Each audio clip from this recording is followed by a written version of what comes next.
It was nearly midnight as I heard Neto grasp the back door handle that made the kitchen cabinet squeal and begin to make his way out for the night. I placed the bookmark in Tale of Two Cities. I was having trouble getting past the beginning part like I usually did, like that carriage struggling up that hill, and was about to pick up my journal when I heard the distinct sound of Neto's footsteps returning, and then the door opened. He stood in my doorway like a child woken from a nightmare. "Trauma," he said. "What?" "Let me finish, Harry. I have to let it out before I forget, before he makes me forget." "He who? Neto, are you all right?" "The fact that you do not know who I am referring to is the problem, Harry, but please, listen." He took a step into my room. "For as long as we've been here, I've had the same dream, the same nightmare each night, and that is the reason I have been absent. A shark, like I encountered when I did succeed in getting Simon's aid to free you. The shark, it ate me then, and I awoke. And this time, every night it hits me again. I've been stuck, unable to comprehend it, but it is simple. That is what makes it complex." I sat up in bed. Neto paced in front of it then, shaking his hands like he was about to compose on the piano. I think that's it. Yes, it's trauma. That's all it is. That is how he controls the cycle of the dream, like an obsession. Simply trauma. Memory, a repeated story. It is linked that way, but also all of it, life, you know, Harry?" Neto looked at me almost as if for the first time. Our desire to reunite with our fondest joys through memory, through pattern, through every action we ever undertake. The pattern is the same, a loop. The snake biting its own tail. I saw it when I reunited with Bunny. Reunited? How do you mean? That's a long story, but I think this is it. This is his power. This is why it is so powerful. He can tap into our need to reunite, to recycle, to whatever. He channels it. He, you mean? Ah, yes. Damn. You're right. All this time I was thinking we were planning, plotting, waiting patiently, but I certainly haven't been thinking about him. Can you say his name, Harry? That is what I need. I cannot. The moment I try, I'm filled with unease and sleepiness. I can think it just barely, but I wonder only perhaps now that you are here to hear it. I began to try, but then my blood began to boil. All at once, anger turned to shame. Agatha, my absence, I was to blame. No, Harry, stop. See, I can see it in your visage. You too, he is exploiting us. Exploiting our trauma, exploiting our nature. Just then, the window to my room flung open with a gust of wind. Outside, we could see it was a full moon. I went to close it. We turned to the doorway then. Bunny was there, ears particularly twisted. She had the habit of roaming around at night, and I was expecting her to come shortly, scratching at my door. I think I see. Secrets. You have them, we all do, of course. That's what he draws on to control you. That's where he drew on me. I remember he was jealous of me, of Agatha.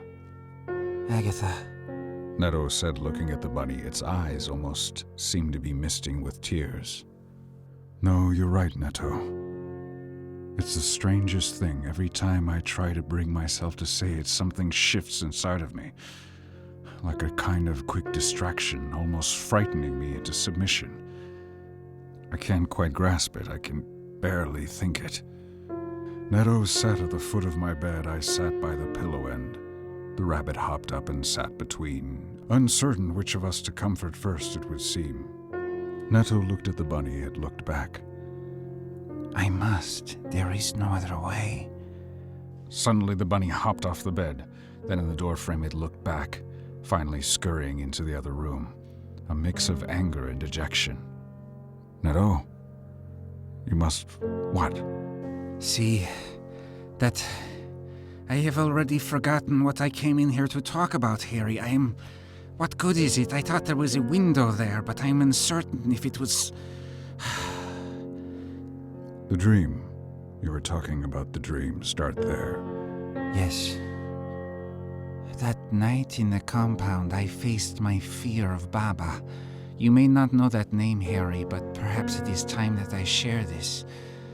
Baba is who bit me. Agatha then, when I was asleep, she went and was bitten too. That is her origin.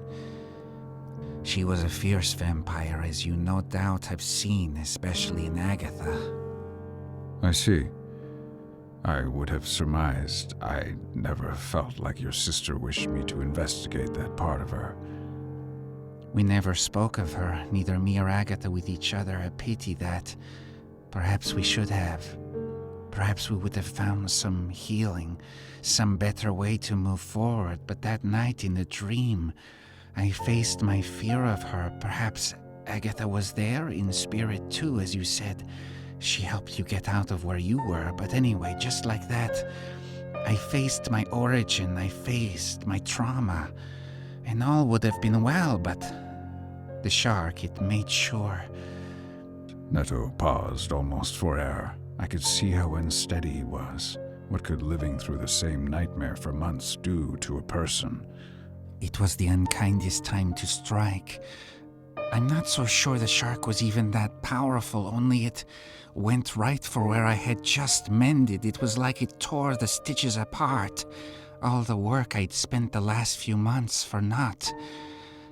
And now I'm not sure. I think I'm not the same person for good, I hope, but the dreams, they keep me from moving on.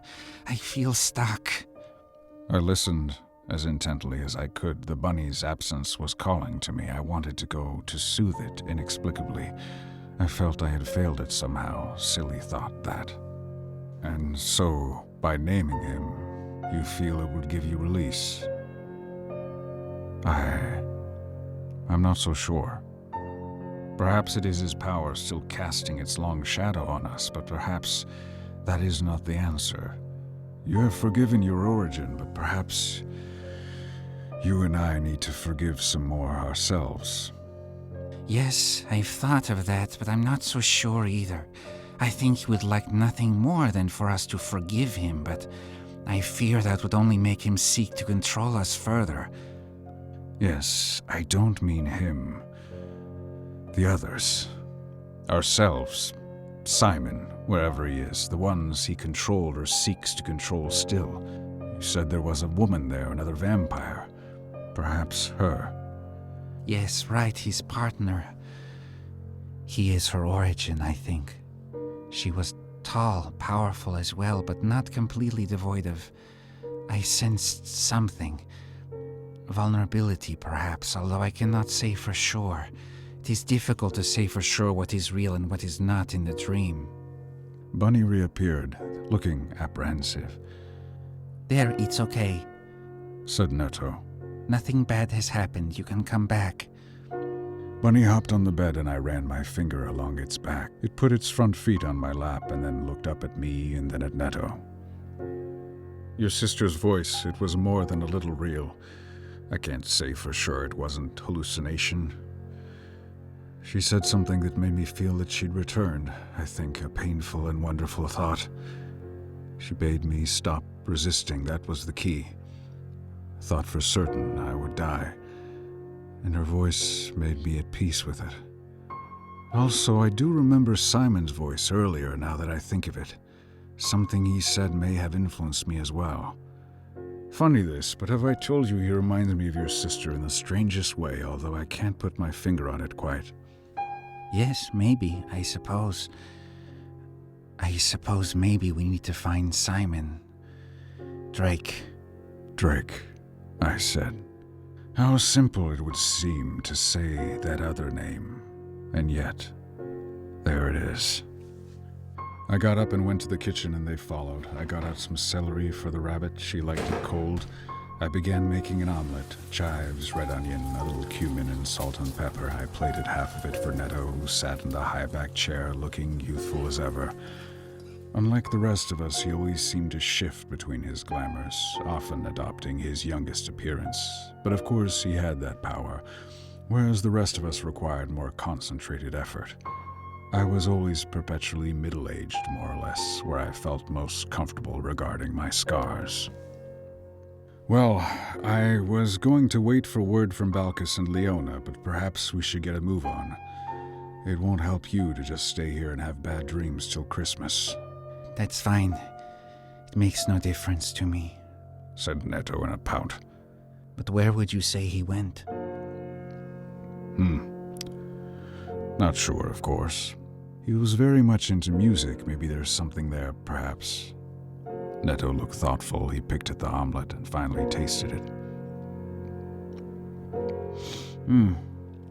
Yes, that is perhaps a very good clue, Harry. A young vampire would surely be a little obsessed with his newfound powers, and his powers were certainly illuminating.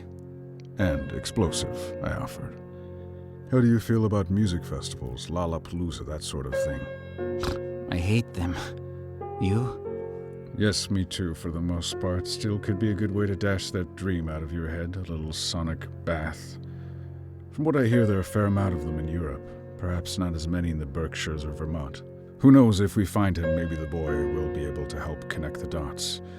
Even if he was a little out of the loop, as he suggested to you. And come to think of it, I think we may have to hash out a few things, me and him, before we go any further. Yes, I'm sorry, Harry. It does feel good to talk. Yes, I've had the habit with the rabbit, you know, with you gone. Nice to hear a voice back for a change. I winked at the rabbit. She looked startled, and then she winked back. Well, will you look at that?